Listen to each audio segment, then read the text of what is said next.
Hello everybody, I'm Katie. If you're new here, welcome.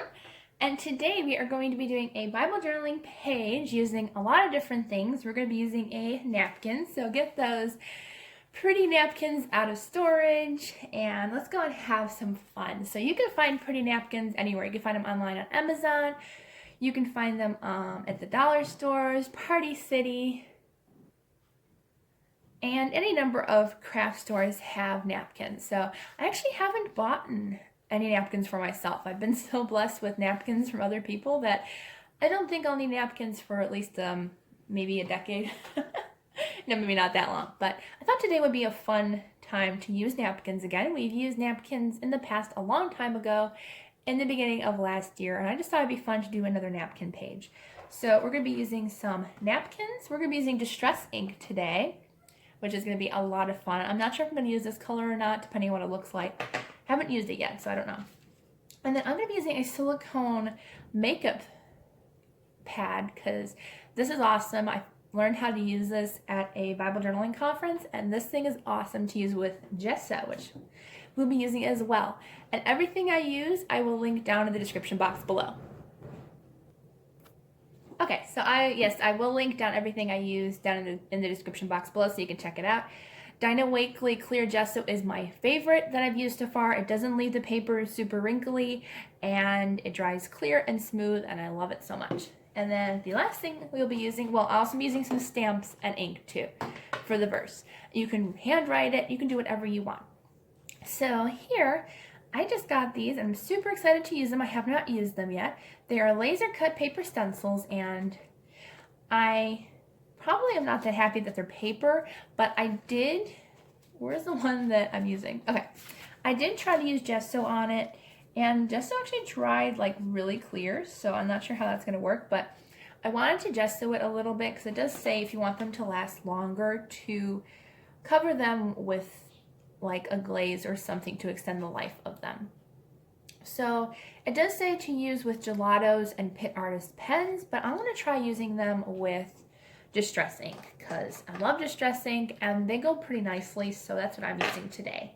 And I'm using the honeycomb because we're going to be doing the honeycomb verse in the Bible. So it's going to be a lot of fun. It's going to be really pretty and I'm just super excited to do this with you guys. So let's go ahead and get started. So let's go ahead and read our Bible verse today. And before we get started, let's just go ahead and say a quick prayer. Dear Lord, thank you for bringing us together today. I pray that you will help us to Bible journal what you will have us to learn today, Lord, and help us to grow closer with you each and every day. And I pray that you will just guide us in our learning and guide us as we Bible journal together today. In Jesus' name, amen. Okay, so if you have these supplies, we can go ahead and have some fun together. If you don't, just do whatever you want to do. You don't have to do the same things I do. If you just want to Bible journal with me, go ahead. I love Bible journaling with you guys and keeping you company. So you can also use Mod Podge, but Mod Podge can be sticky. So if you want to protect it, I would say use maybe like a non-toxic hairspray or something just to seal it in afterwards if you don't have Gesso. Just make sure it's clear because I don't like the white coating on some of them. Okay, so let's go ahead and get started. So we're going to be doing Proverbs 16 verse 24. It's a really short one today. It says, gracious words are a honeycomb, sweet to the soul and healing to the bones. So I like that one. I really like it, and we're always supposed to be kind to others and just show them God's love. So gracious words just means kind words are like a honeycomb. It's sweet, it's soft and kind to us, and so that's what we're going to be doing today, and I'm very excited to be doing this. So I think this is already, no, it's not one ply. So if you have a napkin, you have to make sure that when you take this off, you have only one ply. This actually might already be one ply, I think, if I'm not mistaken. Just make sure. Okay, I'll be right back, guys, as soon as I check if this is one ply. Okay, so make sure you have a piece of cardstock or whatever you want to put underneath a crafting mat or whatever underneath your page to protect it. Now I already cut this out. It was already 1 ply, but if it has like 2 or 3 layers, make sure you only get the top one with the color because you want it nice and thin. So I'm only going to use this one section here, and I am actually going to cut off this one spot because it looks crooked. Okay. Okay, so now it's nice and cut. So I'm going to move this, and you don't have to use a silicone makeup applicator. It's just, I found it to be a lot easier, and you can just use whatever you have. You can use a paintbrush, you can use a crafting sponge, but these are only at the dollar store, at Dollar Tree. You can find these at Dollar Tree. I was so happy that I found one. So all you're going to do is you are going to put some Mod Podge down before you put the napkin down. And I'm just going to smooth some down where I wanted my napkin to be. And this one smooths it down really nicely and really fast compared to like a paintbrush or whatever. It could leave it kind of unsmooth and uneven, but I love the makeup sponge. I find it so much easier to quickly apply anything. It's so quick. I might even use paint on this. That'd be fun. All right, so just make sure you can go all the way up if you want to. You can do however high you want to, just to make sure you don't miss any of the napkin. So I'm gonna go probably about 3/4 of the way up. There we go. And then you're gonna gently lay down your napkin. Just make sure it's the colored side up. And you're just gonna gently lay it down. And I'm gonna leave a space below and on the sides just so I can gently add some more gesso so it sticks. So you can gently rub out the wrinkles so you don't have any wrinkles as you're going up. And there may be wrinkles, don't worry about that. You know, it's probably not going to be super perfect, but you just want to get out as many wrinkles as you can.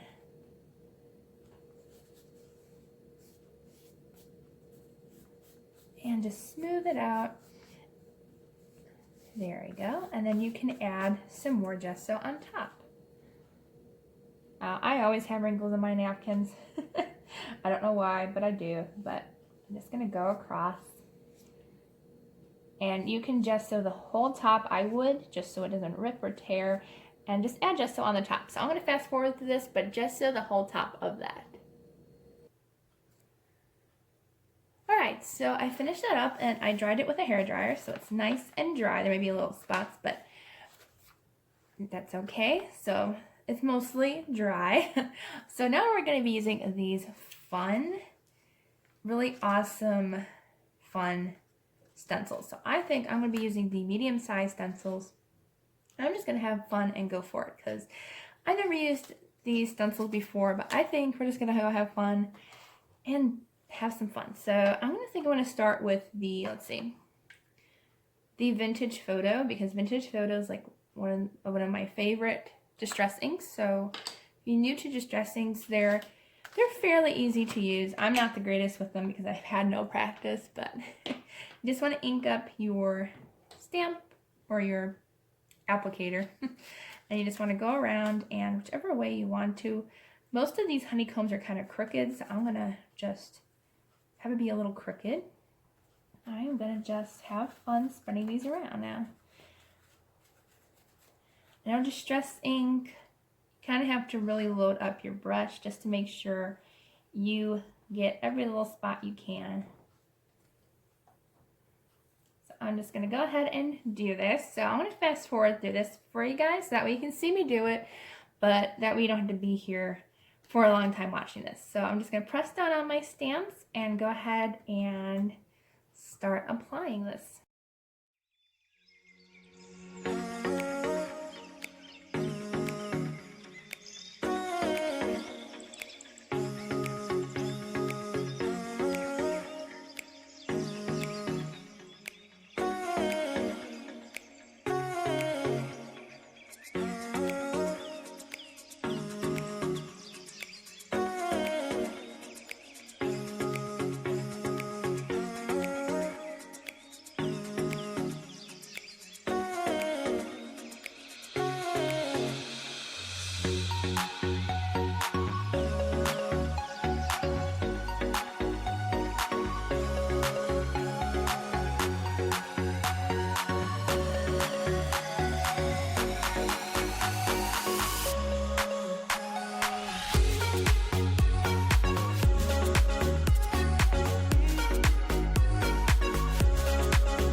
Okay, so we have our really pretty napkin down, and we did the distress ink, which was a lot of fun. You can even use this with the stencils with acrylic paint or whatever you really want. I like the distress ink because even though it leaves a color, it's not going to really like hurt it or anything, because I don't think it's going to wash off. I'm going to try to wash off, but I probably won't, just because it's paper stencil instead of like a plastic stencil. But I think it turned out really cool. I liked the yellow and brown honeycomb. I think it turned out really, really cute and fun. Now, I was going to use stamps to create the wording, but I think I'm going to use a Crayola marker because I just really want it to be bold and big writing, and I think the stamps are too small. I don't have big letter stamps, so I think we're just going to hand letter it, even though I'm not that great. Let's be honest, I'm not that great, but I'm going to try my best. So I just want to put gracious words are a honeycomb, and I think I'm going to put it sideways to kind of match the way the honeycomb was going. So I'm just going to try to handwrite this, and we'll see how it goes. So gracious.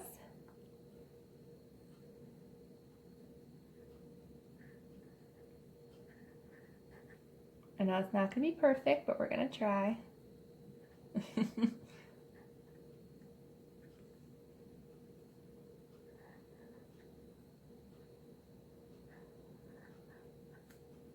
And what's nice about the gesso is it laid down your napkin pretty flat, so you can write over it really nicely.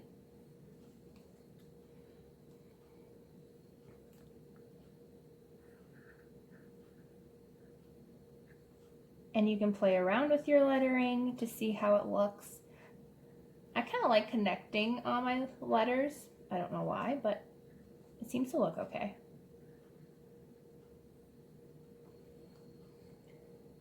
Gracious words are a honeycomb. Yeah, I'll put R. Try to make it as big as I can. I don't usually write big.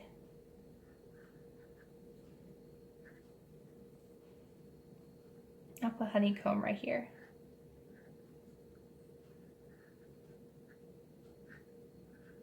At least I have good printing.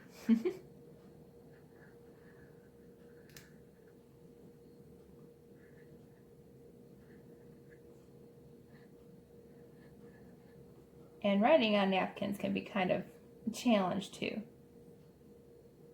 Because napkins, they can be kind of wrinkly and may not turn out the way you planned, but we'll try.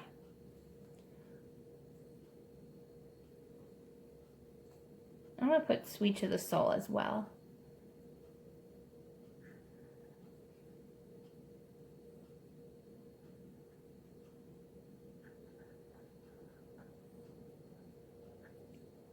Sweet to the soul.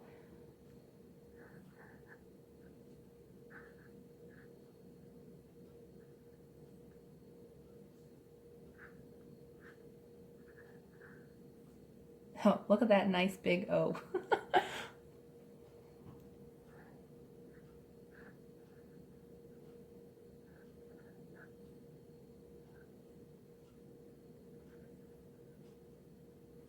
I'm also not very patient, if you notice. Like, if I'm gonna hand letter, like I don't have a very steady hand, so when I'm writing, it's not gonna look pretty.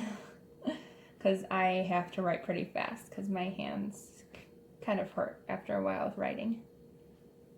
There you go. I don't think that's bad. So it says, gracious words are a honeycomb, sweet to the soul. And you can actually see it pretty well on the camera. So yeah, I think that turned out really cute. I wish I had like some honeybee stickers. Ooh, I may actually have some. Let me go check really quick before we finish this video. Okay, well, I found very few bee stickers, but I found a couple. So I found one in the antiquarian sticker book. I am going to do a flip through. I don't know if it's going to be this past Wednesday or next Wednesday, but it will be up, if not right away, very shortly. It probably is going to be this past Wednesday. But I did find one here that looks kind of like a wasp bee, but it matches the other bees. So we're going to go ahead and use it, because it is literally the only bee sticker in the entire book. Like there are a million butterflies, but like no bees. So I'm gonna put this one right here. There we go. I think it goes nicely. And then I found another one in here which I might use in the beginning of this sticker book. One Canoe, 2 American Craft collaboration sticker book. And I found this little bee in the front, so I might use this bee as well. There, so now we have some bee embellishments. I think it turned out really cute. You can even add some flower stickers if you wanted to, but I think it's good. And I love distressing. You can still read the words behind your distressing. I think that's an awesome thing about distressings. But I hope you enjoyed this video. If you did, please give it a thumbs up and don't forget to subscribe down below. I hope you all have a wonderful, blessed day and a blessed weekend, and I will see you all in the next video.